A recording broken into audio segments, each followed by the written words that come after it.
Good evening, Tigercast fans. We are back live on Monday night after another good win against the Blues. Always nice to beat the arch enemy and a bit of payback from round one. And it just sort of goes to show, like we said a few times last week, that we don't often lose to the same team twice under Dimmer. The guys tend to learn from what happened the previous times, and we righted that wrong and got the job done, which was awesome. So, Ruck, welcome back, mate. How are you? Always good to be back after a win, mate, especially against Carlton. You know, all the arrogance that was coming up with the Blue supporters during the week. Nice to hear them a little bit quieter than they were this time last week, that's for sure. It's going to be interesting if they happen to keep slipping and maybe miss the 8, which would be very amusing after some of the banter early on. EJ, how are you, mate? Yeah, I'm very well. Great to be back. And yes, Twitter was a fun place to be on the Friday and the Saturday with the Carlton supporters that did not take it very well. So, yeah, no, I can imagine. It's they're a different breed. But no, it's nice to get the bragging rights again. It's just funny they thought after round one that the hoodoo was just completely gone, and it was smooth sailing for them. But to be fair, their back line was pretty shot, and although their midfield and forward line was still pretty fully functioning, so I think our guys did extremely well. And a huge welcome to our very special guest, Ivan Maric. Thank you, Ivan, for coming on. Much appreciated. How have you been? Yeah, I've been well, thank you, and thanks for inviting me on the show. It's No problems at all. And a big shout out to Nick, who helped organise this. I believe it's Nick's mum's Katrina. It's her birthday from John's Restaurant. She's one of your biggest fans, so she sends a big hello to you. Oh, today is it? Okay, happy birthday. Yeah. Yep. So she was very excited to hear you coming on. So. All right, we'll get cracking. What we're going to do, we're going to do the review of the Carlton game first, and then we'll ask Ivan some questions about his time at the club, and we'll see where we go from there. So Richmond defeated Carlton 11-15-81 to 9-12-66 by 15 points. Goal kickers, we had Lynch with 3, Bolton with 2, Rewalt with 2, Bolter, Edwards, Pickett, and Rioli with 1 each. Leading disposal getter Prestia, 33 disposals, 4 tackles, 13 clearances. Ivan, how much of a difference does having a fit Prestia make? Obviously, in round one, he went off pretty early, and Jack Graham was probably a little bit underdone from pre-season. We got smashed in the clearances that time around, but we managed to flip it this time around. I think Prestia outdid all 3 of their gun mids. How much of a difference does he make with the job that you have to do and for the team in general? Yeah, he definitely makes the coaches look good, Dion. He's a highly, highly talented player. And, all Tiger fans would know that from seeing him over the last, maybe 5 years since he joined the club in 2017. Yeah, so, look, he's super smart and he's got heaps of talent and he works really hard. So it's a fair package. But, he would be the first to admit that he can't probably show all of his strengths without the roles that, everyone else plays around him, and he plays his role really well. So we do really, really rely on each other at the Richmond Football Club. And what about Jack Graham? I think he had 41 pressure acts, which is just off the charts. 11 contested possessions, 10 tackles. When he is fully fit and firing, he's a huge cog in that middle. Yeah, he doesn't stop running. Some of his runs are just unbelievable. And, it just goes to show you the season's a long one, and if you're not quite prepared early, you'll be sort of found out, which is what happened with Jack. But that wasn't because he doesn't work hard. It was just because of injuries and things like that. But, he's really an important part of the team. And, we value what he does on the field as well as off the field. Yeah, so he's a really special person. Yeah, I think all the Richmond supporters definitely know his true value, that's for sure. EJ, what did you make of the game? Well, when we were talking last week, I certainly wasn't expecting that we would dominate in the middle of the ground so much.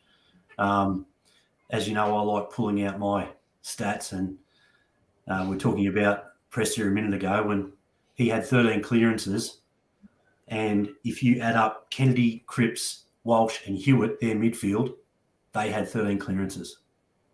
So we still had Nank with 6, Koch with 5, Graham with 3. So, to smash them at the contest was the really pleasing part of the game, was the uninspected part of the game. We almost evened up contested ball as well, which was fantastic, but it certainly put us on the front foot. And I actually think, I know we won by 15 points. It felt more like a sort of a 5 or a 6 goal win with a dominance of position, which came through really good metres gain stats. I mean, short 989 metres, almost a kilometre. We really had ground position, and in that conditions, getting that territory really important. I thought we did it really well. And, yeah, I wasn't worried even when they kicked a couple of goals. I thought we had the game in hand, and it was touched. It was touched. Do you train spirit finger waving down there, Ivan? Just Broady, he knew what he was doing, just to wiggle the fingers. What a joke to try and put him under the bus for that. My God.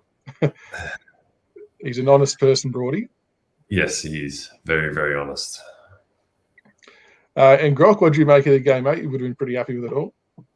Yeah, I was pretty happy. As I said last week going into the game, the one thing that we needed to do was match them in a contest, especially in the midfield. Like, we know how strong they are with Cripps and Walsh and Kennedy. Obviously, Chera was a big out for them. But to not only match them, but to actually demolish them in that. And part of that was Big Nank. That second and third effort in the midfield. And the weather wasn't great, which I probably say helped us make it into that scrap in the middle and then get the ball out. I thought it was a fantastic game for us. It was very much as Dimmer likes to say, a Richmond game. It was just the contest, the pressure, just get the ball forwards. And I felt we played the conditions a lot better than Carlton did, especially in the first half. They just tried to be too cute with it, tried to rely too much on precise ball movement. When it's rainy and slippery, it's not going to happen. The only downside for me was just not putting it on the scoreboard. 76 inside 50s, and only the 80-something points. Bit of a work to do there, but still, 4 points is 4 points. And at this point of the season, you take the 4 points and you move on.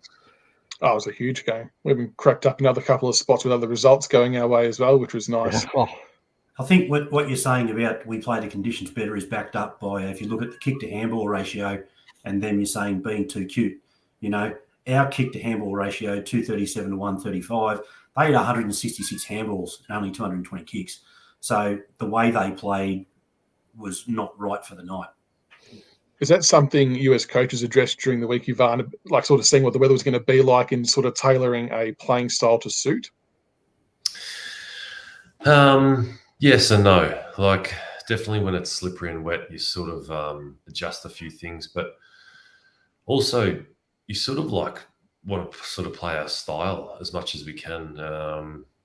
In the dying sort of minutes, we still tried to use our hands to work the ball up the field.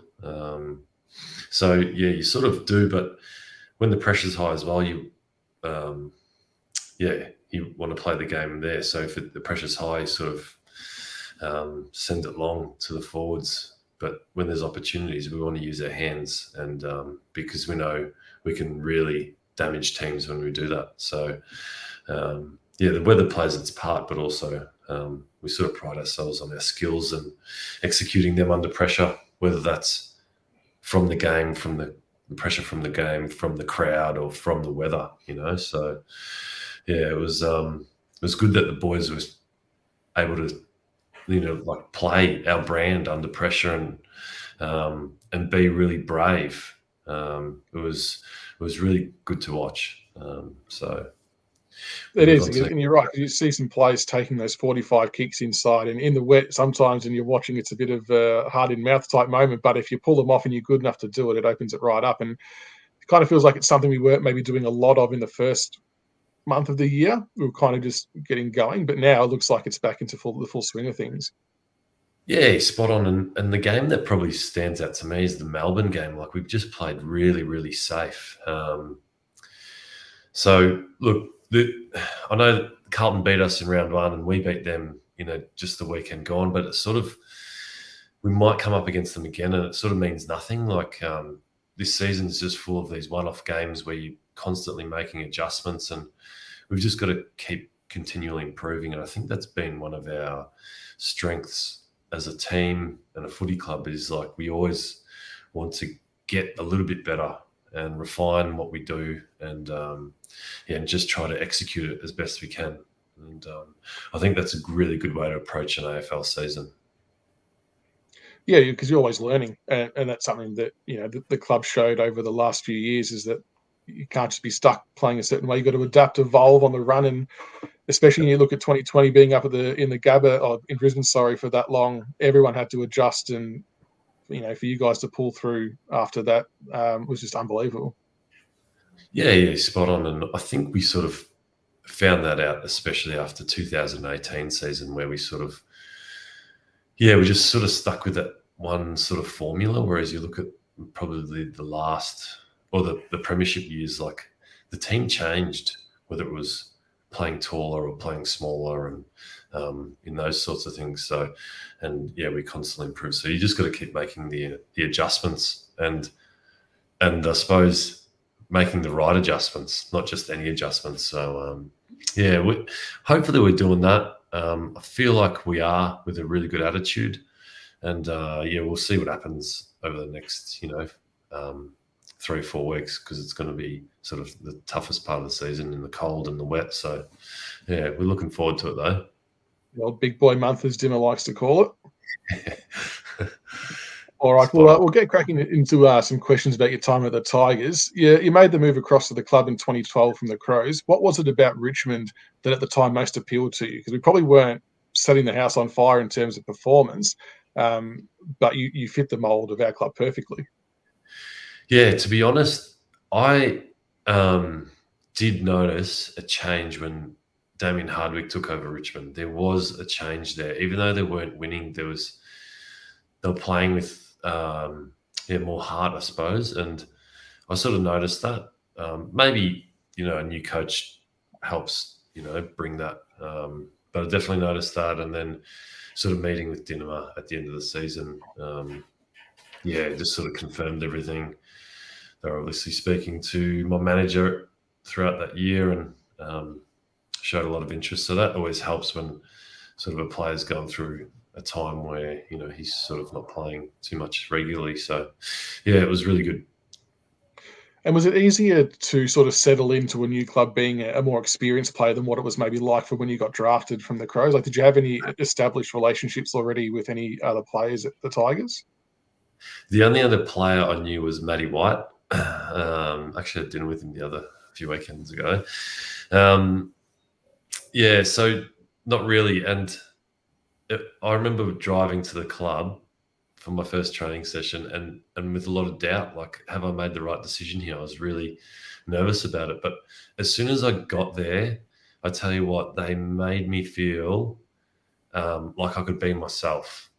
Guys like Shane Edwards and Jack Rewalt, who are still there at the moment, and other guys, Dylan Grimes, Basher Hooley, David Asprey, just to name a couple. They really made me feel like I could be myself. And me saying that could sound like really silly, but I think a lot of young men sort of struggle to probably do that, because you feel like you have to fit a mold in, an AFL team. But I hope that we keep doing that. I hope we've still got that sort of culture at the Richmond Footy Club, that young 18-year-old kids that we draft or older guys that we trade in can really relax and be themselves. And because I think it just goes a long way to building a strong team connection. So that was how I felt. It was like it was a great feeling. It was it's good.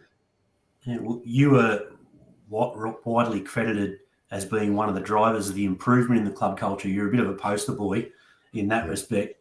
Can you speak to that? And also, so you've said that there was a nucleus of something starting to build already. You could feel that when you walked in? Yep. Yeah, for sure. We were. It's really hard to describe, I suppose, but it's a feeling, and it takes time to build momentum with it, people to jump on board. Like I sort of touched on, the young guys, at the time, which are now the veterans like Grimesy and David Asprey's retired, but guys like him, Trent were there, and they really saw everything that we were doing and how we could improve. And when I say that the boys allowed me to be myself, I sort of like really wanted to be a hard trainer and seek continuous improvement.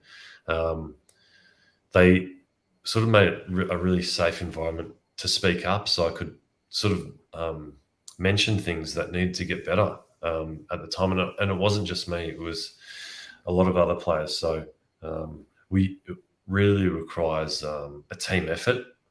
If one guy's saying it and no one else believes it, it just goes nowhere. But it took everyone, the players, the coaches, the staff, and even not just footy staff like coaches. I'm talking administration staff, CEOs, and board members. So yeah, it's that's why you probably see in the AFL world that teams go on these long premiership droughts, because it just takes time to get all the enough good people together and moving in the right direction. And then when you got that, I think some pretty special things can happen. So yeah. I think the footage that stands out for a lot of people is, yourself and Trent cleaning the rooms, cleaning the sheds, and that's the old All Black sort of sweep the shed philosophy.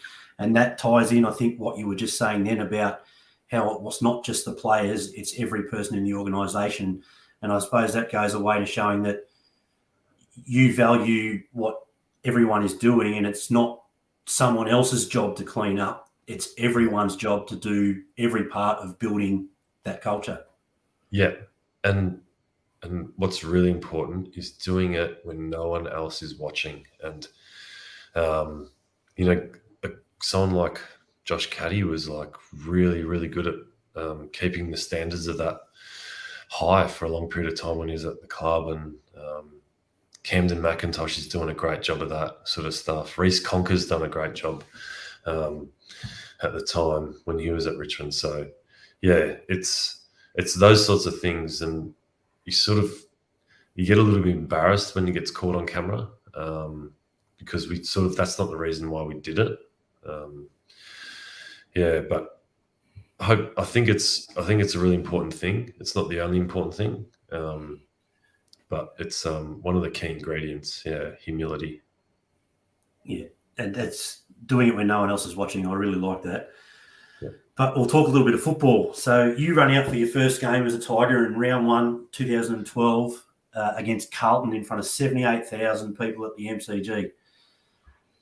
How was that for you? Like, we're a pretty big army. We love it. How was it for you? I'll tell you, I don't know if it's funny, but in the change rooms before the game, a guy called Yusuf Islam, used to be called Cat Stevens, was actually at the stadium, and he wanted to meet Basher Hooley, and Basher didn't really know who he was, but I personally love Cat Stevens' music. So I was like, what is going on? Like, my first game at the G, and like you said, massive crowd. And I got to meet Yusuf Islam, which was pretty cool. So that was kind of, really special moment. Playing that game, we lost, but it felt good to play on the MCG in that crowd, in that game. It was like a really special thing. So if I could do it one more time, I would love it. But my time's gone, which is fine. But yeah, it was good. Do you remember who presented you your jumper for your first game? I do. So Steve Morris also debuted, and it was his father. Yeah, so Richmond, great, premiership player, and best and fairest winner. Did he win a premiership? Kevin, I believe he did. I'm pretty sure Kev won one, didn't he? That was pretty cool. And me and Steve sort of played against each other in the SNFL previous years, so we sort of had a bit of a connection there. So yeah, it was really nice. And I remember he got caught in the traffic before the game, so he jumped out of the car about 5 k's near the G, and he had to run. And if anyone remembers, it was about it was a hot day, it was a hot night that night. So yeah, he was sweating it up, but it was a really nice moment. So your first win as a Tiger came in round 3 versus the D's, and you also kicked your first goal for the club. What was that afternoon like for you in those 2 special moments? Yeah, it was good. It was good. I think I was just focused on getting better. I mean, it was nice to personally get a win and the goal and all that stuff. You just sort of get it out the way, which was.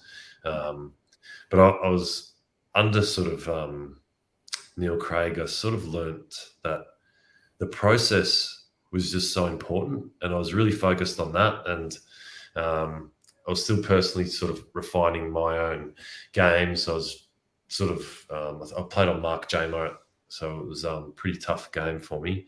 So I really wanted to get that better. But it was a nice summer's day. It was a day game, great crowd, got the win, got the goal, which was good. And I think Reece Conco, who's a good mate of mine, I'm catching up with him for lunch actually tomorrow, who I think he had a really good game too that day. So yeah, it was good.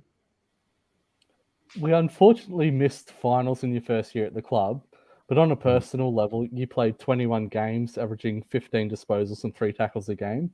You must be pretty proud of your season. In some ways, I'd say you probably helped pave the way for our current ruckman now with the way they play in Big Nank and Big Ivan as well. What are your thoughts on that? Yeah, I mean, well, like the first thing I said is like I felt like I could be myself off the field and on the field, and that's how I wanted to play the game. And it probably takes a bit of time to get to know yourself and all those sorts of things. But Richmond and Damien Hardwick definitely gave me the opportunity. Yeah, it's a bit of it was a good season, like in terms of that sort of stuff. Gave me a lot of confidence and belief. So that was good. But I sort of still probably look back on that season as like maybe a little bit selfish. Yeah. Whereas I've played other seasons with less statistics, but I felt like I played a better team game. But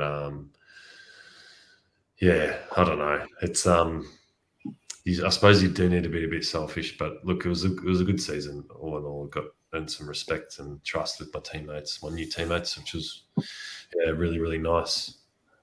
Yeah, so we'll go from a good season for you to a good season for the team. Obviously, 2013 managed to finish 5th on the ladder and play finals for the first time in 12 years.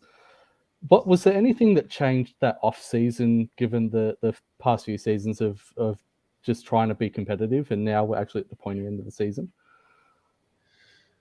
Yeah, I think we were pretty close to making it. I thought in 2012, like there was a little stretch of games where we lost by, like under 10 points, and yeah, I think the boys looked back on that and like we missed an opportunity there. Even the way we finished off a draw against Port Adelaide, the last game of the season, was like a really pretty shitty feeling personally. But yeah, we gained a lot of belief and then getting some good wins along the way. I mean, did we beat Carlton in that year in round 1? I think we did. Yeah. We did. Yeah, those sorts of things, like building some belief and within the team and what we're doing, what we're trying to achieve, really helped. So it just, like I said before, it takes time in AFL, and all the guys that are still playing now, all our leaders were young kids sort of back then. So but we're really getting a stronger team environment, which is good. Do those little mental demons come up in topic conversation? Or like, we obviously hadn't beaten Carlton for quite some stretch. I mean, Geelong we hadn't beaten in quite a while. Does that ever play on the mind of players, or is that purely just an outside thing that is perpetuated just by fans and media? Yeah, look, there's all these things like that. We call them stories, right? But you can reframe those stories and turn them into a challenge the way you just using your own language. So, things like that we used as a challenge. We haven't beaten them for this long, and but we can, using really positive language like that, like instead of sort of fearing it and having doubt. So that's been a really strong growth area for the club and the team, which takes time to get better at, and it comes with experience. So, we're all humans, right? I think, it's normal to feel that pressure or a little bit of doubt when things like that. You haven't been in a team for 5 years or whatever. So, but the key is just to reframe it, I think. Your mind's the most powerful weapon you've got. It's a very good message to send out to any youngsters playing footy at the moment. The elimination final versus Carlton, it still haunts a lot of us supporters and probably you players as well to this day. What were your memories of that game? Yeah, look, it was super emotional. It was such an emotional game. Richmond had played finals for a long period of time. The support was unbelievable. The noise at the game. And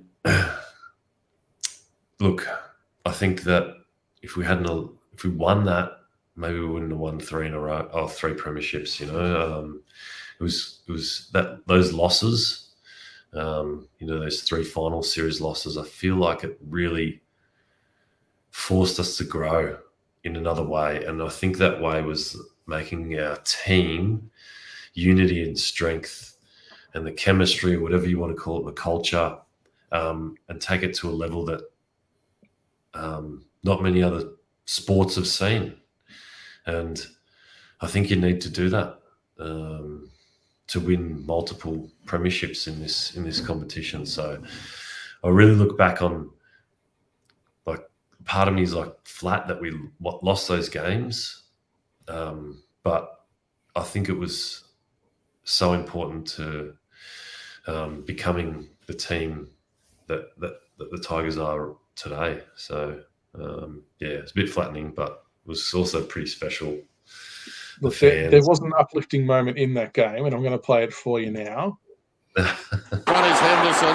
Ball runs free. Maric, it's now or never for the Tigers. Maric pulls it back. How will it bounce? Didn't need to. Just cleared the line. And look at him go. Like a Cossack warrior who's celebrating Bigger Barn. That is one of the more iconic moments from that game. Oh, hang on. It was. That was one of the most iconic moments from that game, and the crowd just absolutely erupted. On the ground, can you hear that kind of noise after that kind of moment, and what was going through your mind through that bit of play? Because you bodied him well, turned inside, and just took off and nailed the goal at a clutch moment. Yeah, when I reflect back on it, you're sort of not thinking really. You're just playing, and I sort of don't know how I did that because I haven't really done that ever before in my career. But look, it worked out, and keep the goal. It just, showed a lot of emotion. I battled whether was it too much at the time, but look, things happen and you learn from them. But like I said, I think it was the spot on amount of emotion. Sorry? It was the spot on amount of emotion. Get on my back, boys. Let's go. Unfortunately, Chris Judd got in the way of that, but it was the right amount. Yeah, well, I appreciate the support there. Crowd that day was the second loudest I ever heard. I agree. That was, unfortunately, I felt it was the loudest when Carlton hit the front. It was just deafening, and you said goosebumps. It was just unbelievable. Rivaled by, I think, probably Kane Lambert's running open goal against the Giants. Given there was 95,000 just us there. It was crazy. What was that sound like on the boundary line for that one?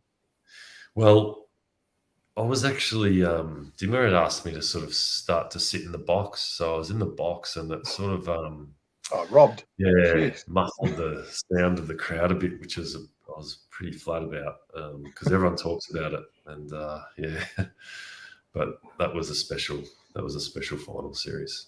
That was pretty good. You've got a pretty incredible soccer background as well, and that was on full display against the Sydney Swans. So we can't have you on and not play this goal. This was one of the all-time greats.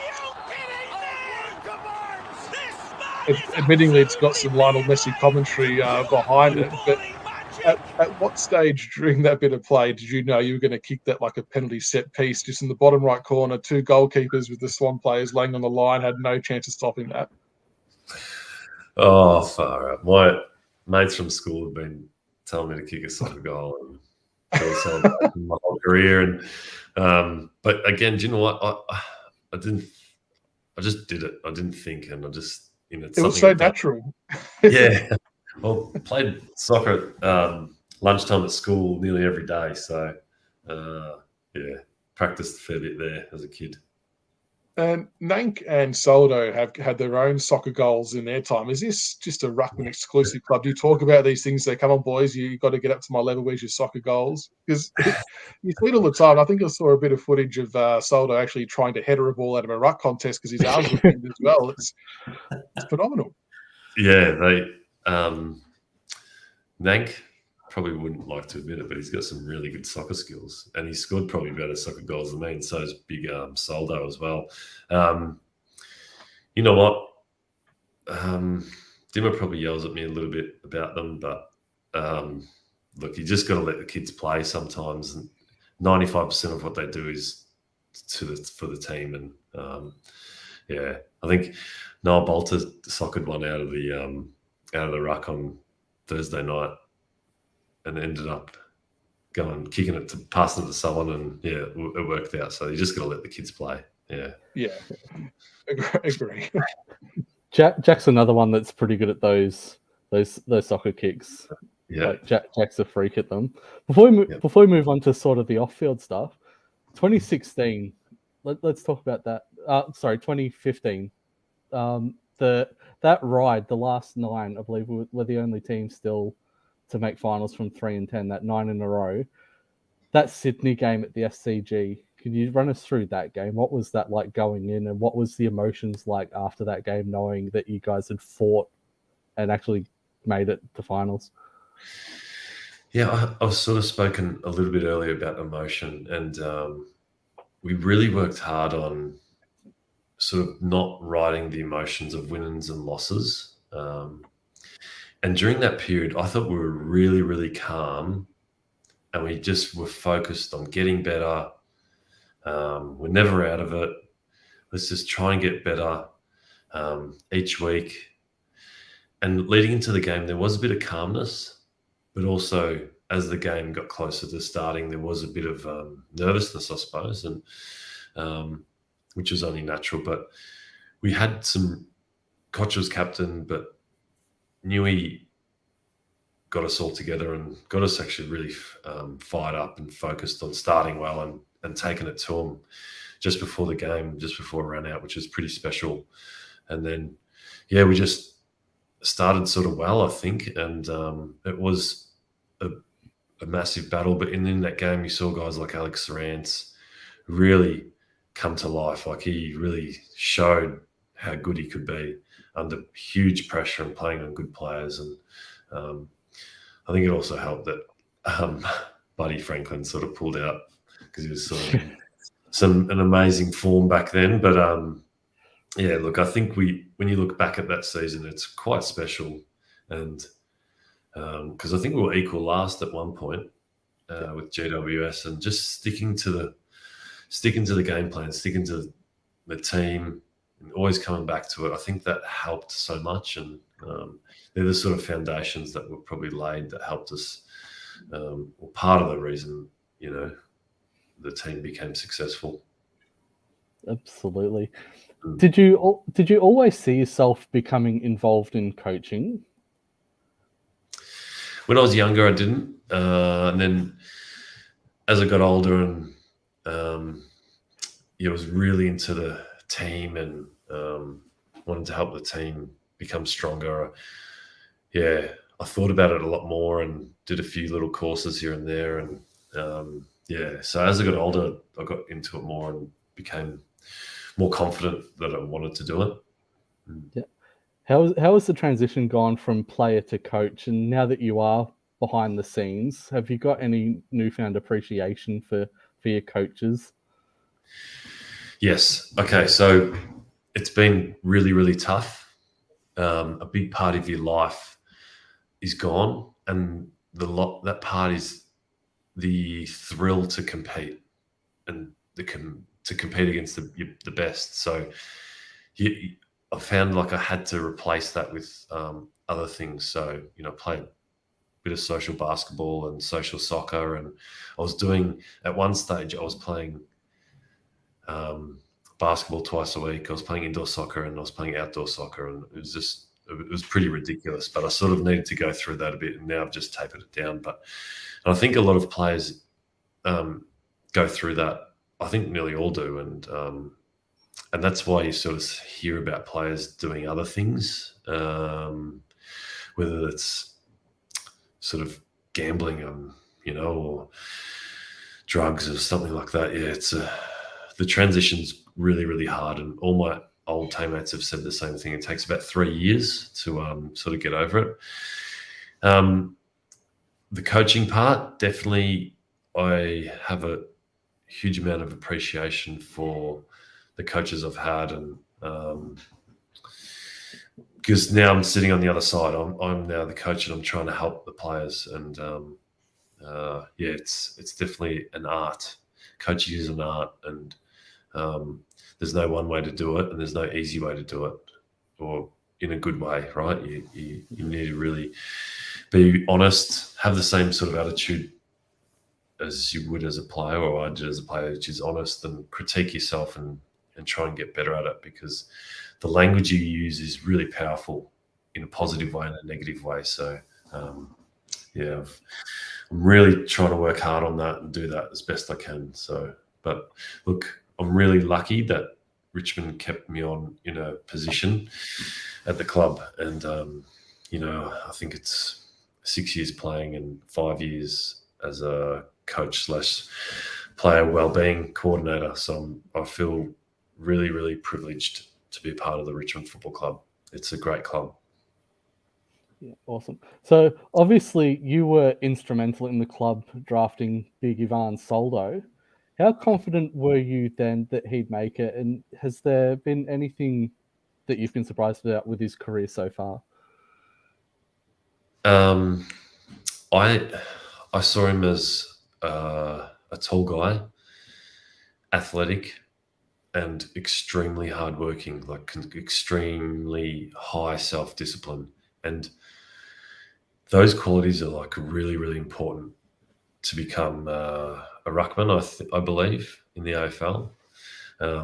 He's really worked hard on the skills of the game and the knowledge and all those sorts of things. They're the things you had to learn. But I think being naturally really, really strong for his age, him and Toby were, playing at a young age against some really big experienced ruckmen. So, I'm really, what he's really impressed me is with his resilience and his ability to learn and get better.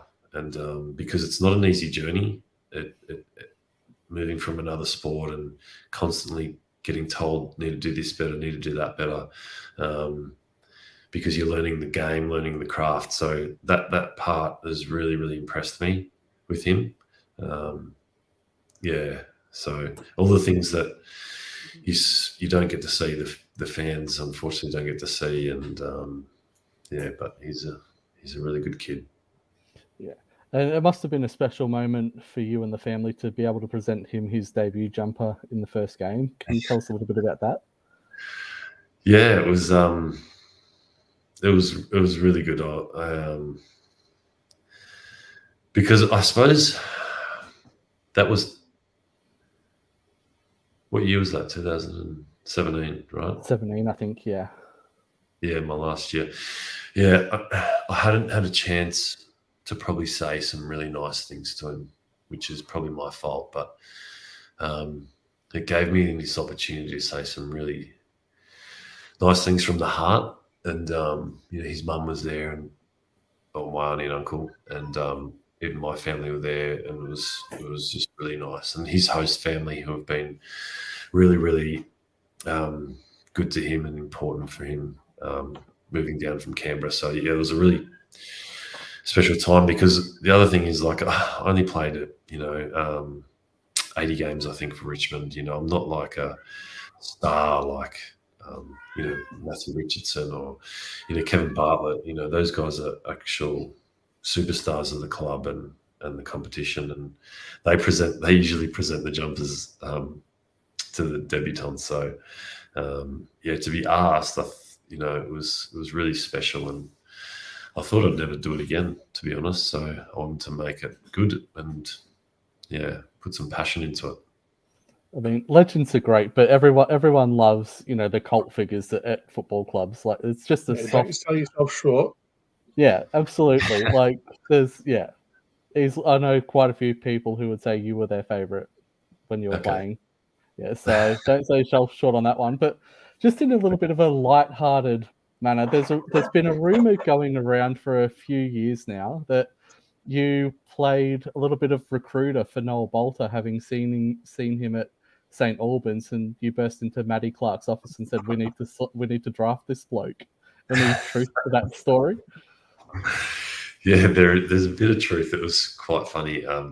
So I went in, must have been pre-season, a couple of years before he was drafted, and I go, "Have you heard of this guy called Noah Bolter?" And they said, "Nah, haven't," because I heard about him in the community and heard he was sort of a pretty athletic, player, and I know his parents and extended family quite well. But they said nothing, and then I come back in again, and I must have been walking past the office, and they said, "Hey, stop, Ivan, Noah Bolter, we've seen him play." And anyway, he was sort of like this guy that, but in that 2 years where people would see like some unbelievable things on the field, but no one could really get in contact with him.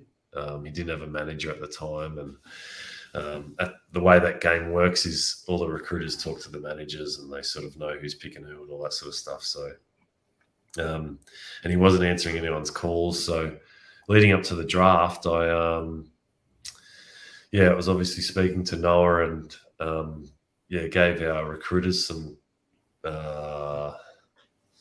just some advice on what he's heard, and we used. Yeah, it went all right. So we ended up at Richmond, and so it was good. Worked out well. He's a great guy, great player. Absolutely. Hopefully, we see a bit more of him over the next. Absolutely. You're 1 from 1 with your recruiting. That's a solid track record. Yeah. Tell us that his hamstring's not that bad. Please let it be only a short-term injury. I think the club report alluded to it being a short-term injury. Yeah. I think it's going to be a short-term thing, but we just got to make sure that when he comes back, he stays back, because he's an important player. Absolutely. That's not a bad segue. So from in the coaching side of it, the player sort of growth and development sort of perspective part of it, Noah is an example of someone that has played multiple roles. How much of an effect does it have on their development if they're switching versus if they're playing that one slot? Yeah. Great question. The answer is like they sort of need both. They're both, I sort of feel like young players need stability, but then you also need to be able to play other positions, because sort of the way Dimmer has set the team up and the game plan and everything, it's sort of really role based. And you'll see, you would have seen over the last few weeks where Liam Baker's in the back line, then he's in the forward line, because the way their games go, they're just these one-off games, and teams have made adjustments, and then we might be getting beaten in one area, so you've got to move a player that's got the right skill set that can improve a certain part of the ground or the game for us. So you need to be able to flick from positions Shane Edwards has been the master of it for us for such a long time. So I've touched on it again. The mental part of the game is like really, really important, because some players feel like when they get moved that they're playing bad, but we actually need their strengths to impact the game. And in that area of the field, whether it's put someone back, like Baker, who just, you guys have seen him play. He's a special player, and he wins the ball, and he does things that not many other players can do. And so it's really hard. You need stability, but then also you need to be able to be moved around. So hopefully that answers that question. Yeah. I think we actually said, EJ, in one of the earlier shows, we actually spoke about how good Bolter's sort of mental capacity must be to be able to switch his mentality from being a forward to a defender in a key role mid-game. Like, it's phenomenal. But where would you rather see him play, Ivan, up forward or back? What's your preference? Yeah, personally, I think that he's really good behind the ball. So I like him as a back. I feel like he's played a lot of basketball, and the guys that tall basketballers come into footy, they're usually better behind the ball. And that's where he's played his best football, in my opinion. But I mean, he can do some special things wherever you put him. I suppose now it becomes easier with Joshy Gibcus showing he can go forward as well. It means we don't have to pull that pin of, hey, Bolter up forward immediately. We've got other options now, which is nice to see as well. Yeah, it's wow. Yeah, we've got some good young kids, and they're tall. And Josh gives you something different. Like, he's super fit, and he's so he runs all day, sort of thing. Whereas Noah's probably really contested and can jump and crash packs and that sort of thing. And Josh can still do that, but he's an elite running power and speed. And watching defenders try to defend him when he goes forward, it's quite funny to watch, actually. So a couple of the next generation, as far as the big stocks coming through, Samson Ryan and Mate Kalina. Yeah. What are we working on to get them ready so that they are able to play? I mean, I watched the live stream of the VFL last week, and Mate's first game, and 10 seconds in, he's clunking a contested mark, which is great. Yeah.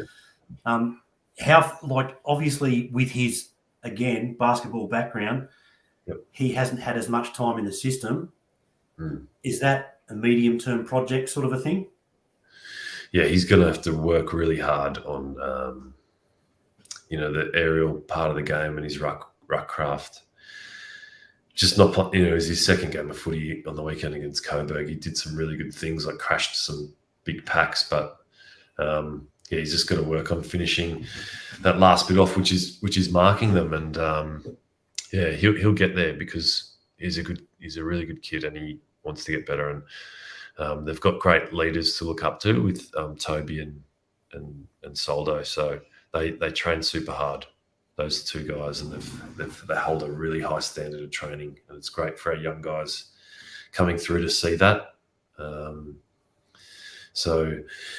look at Samson as well. Like, Samson's a really, really good kid, and I think he's going to be a really good player. The challenge you have with these, now that we've got our own teams, is like, we had 3 ruckmen on the weekend, and there's not enough time in the game to give them all the ruck time they deserve. If we could loan a ruckman out so he could play every week and get some experience, I'd fully support that. I think it's a really good thing for young rucks to do.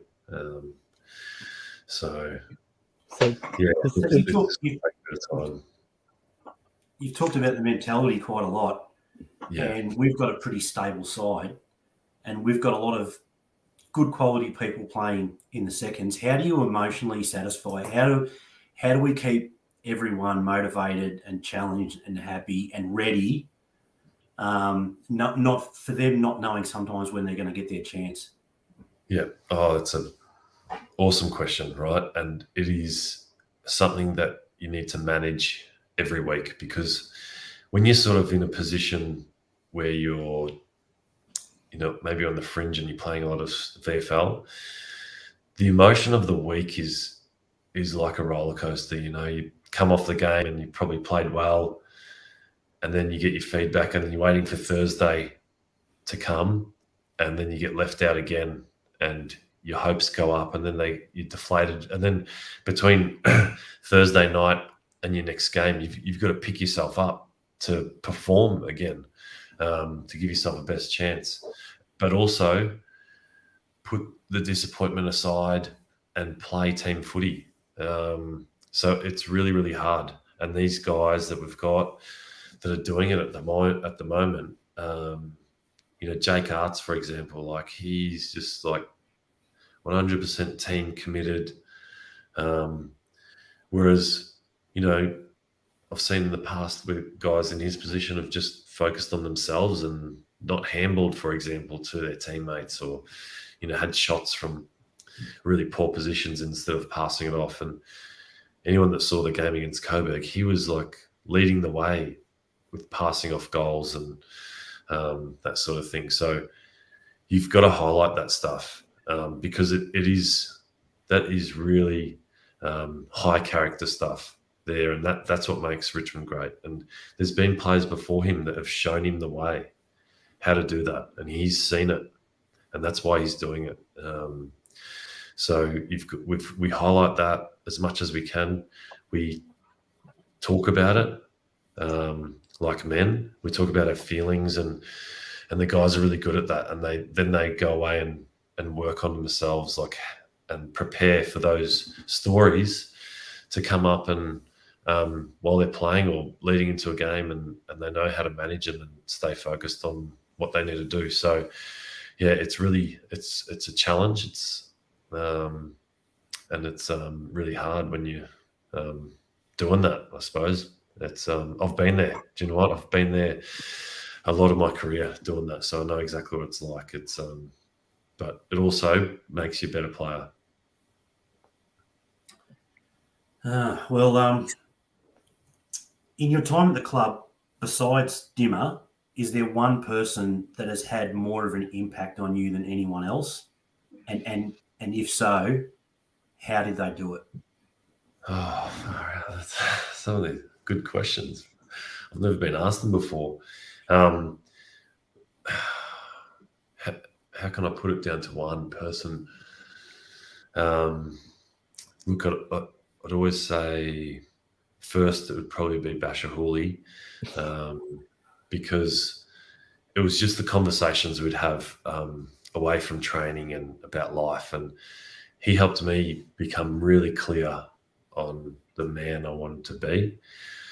But there's been some other special people that I've really watched and admired, like Trent's been amazing, and Brendan Gale, really, really special, really, really special men. But, you know, there's just so many good people at the club, like I sort of spoke about earlier, which is why it's such a great place. That's amazing. I mean, it sounds like it's just been such a special period of time to be around the club. So I'll probably change things up and make something a little bit lighthearted now.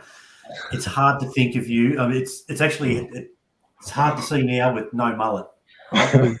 Your mullet was part of the whole mystique. It was like with the competition, it's now chock full of mullets. And let's be honest, some of them are pretty ordinary. How and why? What is your advice to these young upstarts that, and please, my son will be listening to this and he needs all the help he can get. What is the secret to a great mullet? And why did you do it? Yeah, I think I was just sitting around in the change room with a couple of my Adelaide teammates, and we just sort of said it and let's do it. And Taylor Walker was one of them, and we were the only two that sort of stuck at it. Yeah, which is pretty funny. But I think the key to a really good mullet is the sides, and you've got to make sure it blends in to the top really well. I've probably seen a few mullets where it's like it's not blended in and it looks pretty ratty. That's my opinion anyway. Have you had to chat to Hugo about his efforts? Yeah, we've had a few laughs about it. as he's getting a bit more attention about it. So yeah, he loves it. I love that he loves it, and I love that a young kid like that can just be themselves, and no one hangs shit on them, for their haircuts, and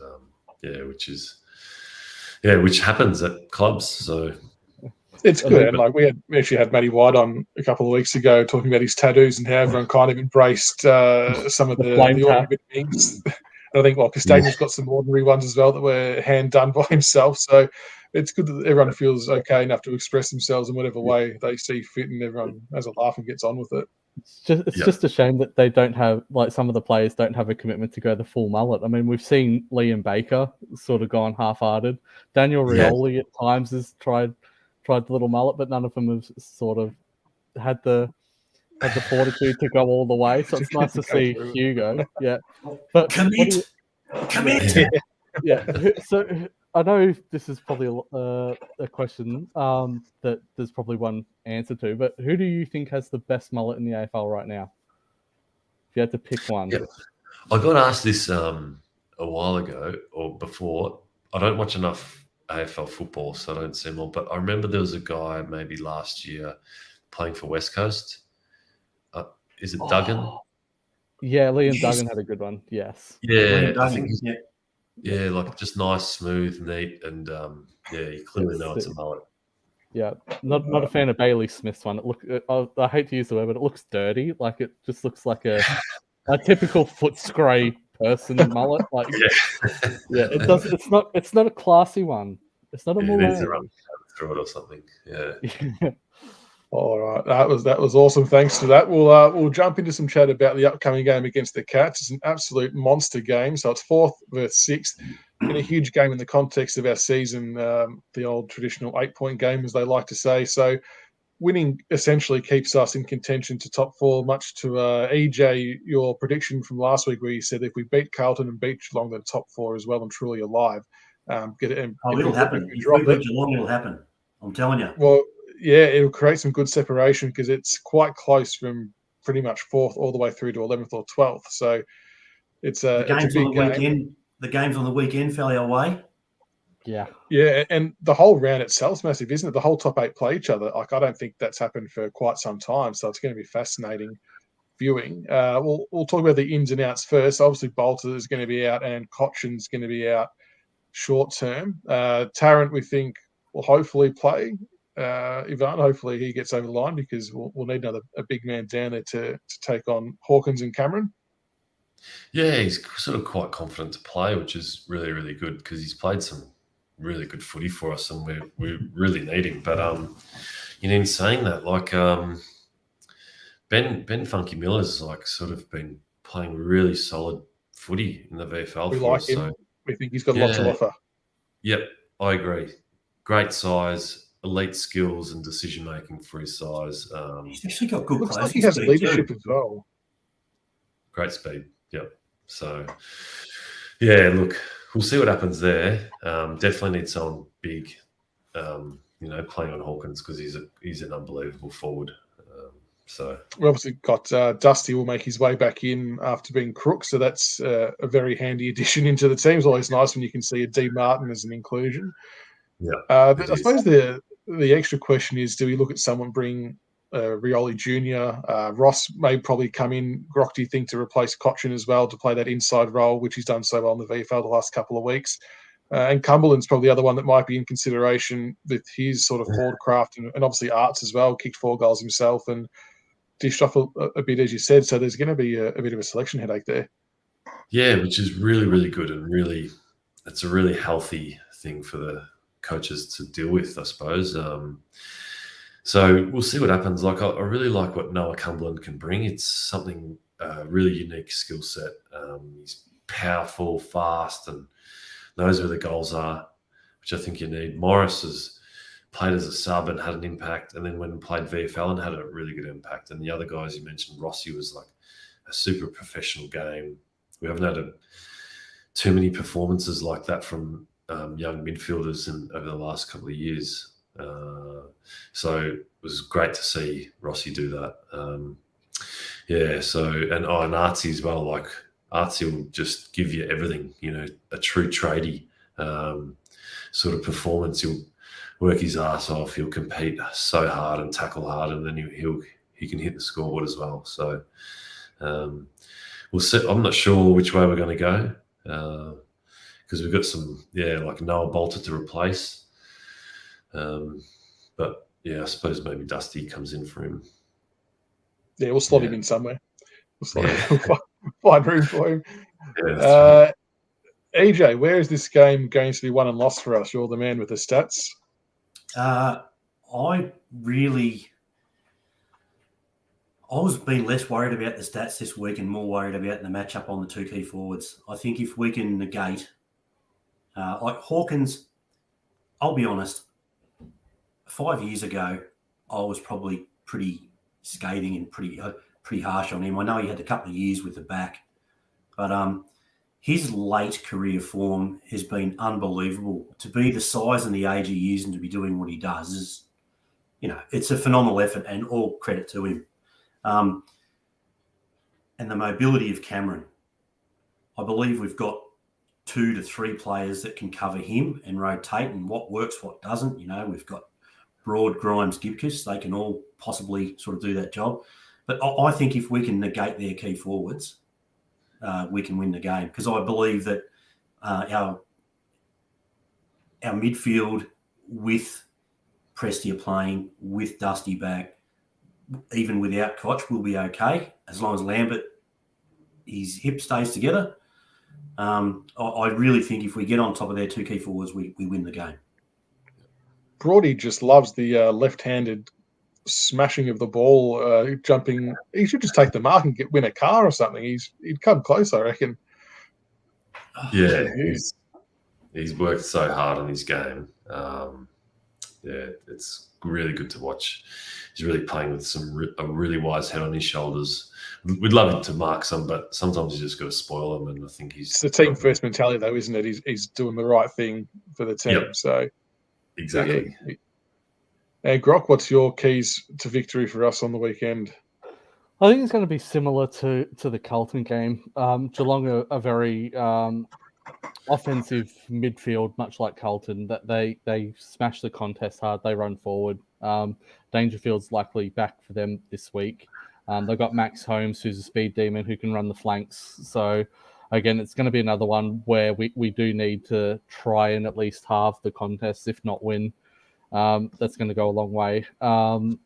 Obviously, last year, Cameron Hawkins and that damn redhead, Gary Rowan, got a hold of us. So I think we do need to be a little bit more accountable. So I do think Rowan is another likely in, but I'm not too worried about Rowan at this stage. It's the other two, especially with Noah out, and Tarrant, if he does play with that injured hand. So I think that is really going to be a massive struggle. But again, we generally our backline don't rely on one defender. It's a team first defensive mentality. Peel off and impact if you can, help out.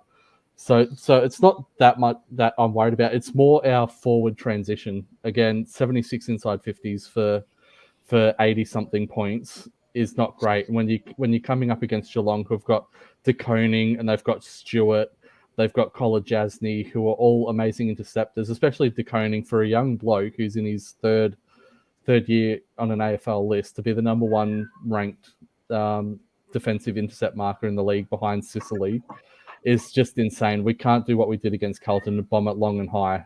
I mean, it's not going to work out. So I do think we do need to lower our eyes a little bit, and I think that's going to be something that David Teague is definitely going to be talking to his forwards leading up, and Andrew McWalter with his mids. Lower the eyes, hit the free target, maintain possession probably around the arc until an option presents is probably another way to go about it, because we do know Geelong really do like to play a possession-based game plan, chip mark, and then go when they can. So if we can deny them the ball, definitely that'll go a long way. We just need to deny Geelong the ball and execute what we can. And hopefully that damn meowing is not a sign of things to come this weekend. Back-to-back weeks, Croc. You're on fire. The chat's they're calling you out. They're calling you out. I put her out before, but there must be an open window somewhere. Ivan, the other defender, I know we mentioned it's with Gary Rowan, and Stengel's actually playing quite well too for Geelong, but Dan Rioli, my God, what a year he's had in defence and how he's reinvented himself. As a club, you must be absolutely stoked with what he's done to his game, and is he likely to get one of those jobs on Rowan or Stengel to help curtail them? Yeah, he might play on his old mate Tyson. It's great to see him back playing AFL because I think he's a great little player, and we miss him. Daniel's been awesome. When you think about it, a lot of his good footy and best footy as a forward was when he came up the ground and ran the other way back towards goal. And so that's sort of what he's doing as a back. He's back behind the ball and he's running and carrying the ball, and he just looks so fast and his skills are great. So it's really, really happy for him. And what about the, I suppose, their defenders matching up on our forwards? Obviously, Rewald and Lynch are probably going to get De Koning and Blitzars, a combination of the two. Is there a preference? Do you try and isolate a certain matchup, or do you just accept they're going to rotate with, I suppose, Blitzars probably doing some ruck work as well when Stanley's off? Yeah, he's a pretty special player that he can do that. So fit. The other one's Stewart, he just gets free and he's so good in the air. He's sort of like our version of Vlosten. So, we got to we'll try to isolate when we can and that sort of thing. But it's really, really hard. Everyone's playing a team defense. So, yeah, like you said, we probably don't want to bomb it that much this week. And, I thought there's a few opportunities where we could have used the shorts. So it's just getting the balance right, and that's what we're trying to do, trying to get that better each week. I'm sure we'll nail it this week. All right, we'll get some predictions for the game, and we'll let you guys think. You've got a basketball game coming up, don't you, tonight? Yeah, I do. I've got to get the kilo. All right, so EJ, what's your prediction, including margin? I think we will get over the line in a tight one, 7 points. Grock? Richmond by 21. Hopefully we win. I don't want to live down here with a Geelong win. Oh, horrid. They're horrid at the worst of times. Ivan, what? Yeah. Well, by how much? What are we going to win by? By how much? That's right. I think we can win by 20 points. Yeah, I'll say about 17 to 20, but all we need is the 4 points to consolidate our spot inside the 8 and potentially top 4 berth is on the horizon. So, Ivan, I can't thank you enough for coming on, mate. Really appreciate your time. It's been sensational having you on to chat about all things Richmond. You're more than welcome back on any time. And Nick, thank you so much again, mate, for helping getting this organised. I really appreciate your work as well. So, enjoy your basketball game. Hopefully, nail a few 3-pointers, get a few blocks, and get another win there too. Yeah, that'd be good. No, I really appreciate just inviting me on for starters, and then you don't really get to talk about yourself very much. So I appreciate that you asked me, so many great questions, and thanks again. No worries at all, mate. Thanks everyone for tuning in. Much appreciated. Make sure you follow us on all our socials, and we'll be back next Monday night, hopefully with another win under our belt against the Cats, and on we march. So until next time, go Tigers. Go Tigers. Go Tigers.